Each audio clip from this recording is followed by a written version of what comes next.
highlights from last night. Chicago, the Nets, Jared Allen. Oh, Larry Markkinen. That is nasty. That's one of the best dunks of the year. One of the best dunks of the year, and since he's not here to defend himself, let me remind America, Chris Carter says that Larry Markkinen did not get dunked on there because he was trying to take a charge and didn't contest. Of course he got dunked on, Chris Broussard. I think everywhere outside of Middletown, Ohio. They do it differently there. Shade, take that to St. Lucia. Celtics, Kyrie, very nice. Best handle in the league history. League history. All right. I think the two best in league history could be playing right now. Steph second. Steph, listen, the original Isaiah Thomas, Allen Iverson are on those short lists. Pistol White, obviously. Ooh, I forgot about white chocolate. Oh, he might. He was the most fun to watch. Yeah, but Kyrie's #1. Everyone's fighting for second place. In case you're wondering how Isaiah Thomas is doing in Los Angeles, there's a pass to give you a little idea. Come on. What was happening? IT, man, now that you're not on the Cavs anymore, I'm rooting for you. You know, I need you to be better. Better than that. You can make a bad pass, but that's just... And I know downright careless. The shot clock's going down, but that just looked bizarre. Hannibal Buress tweeted out and said he was shaving points. I won't accuse him of that. All right, time for In or Out, guys. NFL Network draft analyst Mike Mayock had an interesting compliment for Wyoming quarterback Josh Allen. He said the quarterback had the strongest arm since JaMarcus Russell. Chris, you in or out on Josh Allen being successful in the NFL? I am out. I'm not saying it'll be JaMarcus Russell. He might end up being pretty good, but I am out because of the accuracy issues. 56% completion rate at Wyoming. Didn't play well against the best competition. That's why I'm out. I'm as out on this quarterback as you can be on any prospect. Now, obviously, you can be wrong on prospects, but here's what frustrates me. Going into this year, Josh Allen was hyped as a potential #1 overall first-round pick. Then this year, he was awful. His team didn't win. His accuracy didn't improve, and everyone's like, nope, the hype's the exact same, and we're going to actually find a way to use a JaMarcus Russell comparison. That's a compliment, which I've never seen happen from a draft analyst. So, no, I'm out on Josh Allen as his pros prospects. All right, let's do some basketball.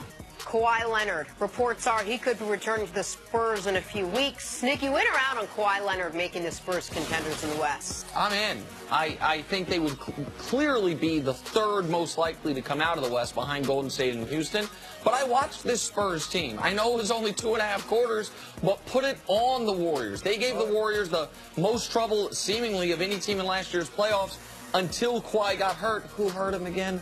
Oh, yeah, Zaza Pachulia. So the Spurs, with the height, with the coaching, they have somehow been able to tread water without Kawhi, and better than tread water. They're 4th in the West right now. Like, no, I'm in on being true contenders if he comes back healthy. For the record, I still think Golden State would have come back with Kawhi and won that game 1 of the Western Conference Finals. Oh, wow. Because we had seen them do it to some degree in the regular season. Remember, San Antonio got up on them big in San Antonio. Yeah, Golden State came back. But to answer the question, if contender can win the conference, yes, I'm out. Oh. I think San Antonio would be as good as any team in the league outside of Golden State. And unfortunately for them, Golden State's in the West.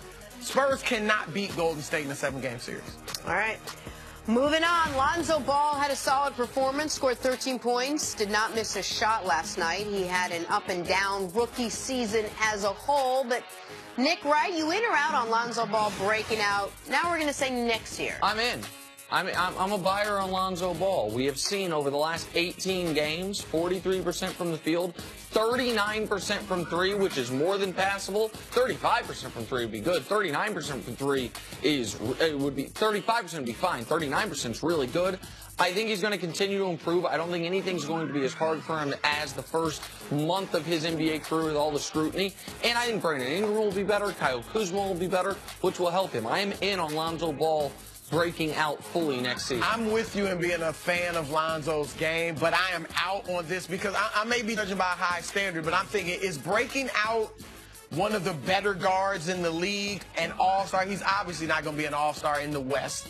And then I don't know that he'll be one of the best guards in the league yet next year. So I'm out. I think there are also too many unknowns. Like, is he playing with LeBron and Paul George next year? Or is he playing with this same cast next year?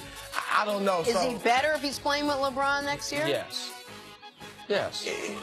He's going to have to shoot well because LeBron's going to handle the ball to some degree. And Lonzo off the ball, I don't know how good he'll be. If that three-pointer is falling consistently, yeah, then he could be good with LeBron. But if not, he'll be on the bench. All right, finally. I'm sure his dad will love that. Anthony Davis went off last night, scored 53 points in a win over the Suns. Pelicans have now won 6 in a row. Davis has averaged 42 points in those wins. So, Chris, you in or out on Anthony Davis deserving the top 3 finish in MVP voting? Wow. If I had to vote today. I have to be out. I you're a voter. Obviously, Harden's number 1. Don't hold me to this, but Harden's number 1. You hold me to that. But LeBron and KD, I still might have ahead of AD. Might. But going forward, I want to see this continue. He could easily finish in the top 3 and could finish second, depending on how high New Orleans goes. If the season ended today, in my MVP ballot that does not exist, Christian started working on that for me, I would have him in my top 3. I would have him 3rd. Harden 1, LeBron 2, Anthony Davis 3. Why not ahead of LeBron? Let me ask you that. Because LeBron's giving you 26, 8, and 9 on 55% shooting. He's going to win Player of the Month for 3 out of 4 months in his conference. He's, to me, been better over the course of the season. Now, in February, Anthony Davis has been unbelievable. 36 and 13 on 51% in February with a combined 5 blocks and steals a game. He just last night had the first 50, 15, and 5, with 5 being blocks, game in recorded NBA history. I'm sure Wilt did it, but they weren't keeping track of the blocks. He's been great. I think he's going to have the 2nd top 3 MVP finish in his career this year. Ask him again why LeBron. No. I gave him the answer. We got to break this down. Coming up, are the Vikings about to sign Kirk Cousins? It's next on First Things First. AD's number's better. In February? This year.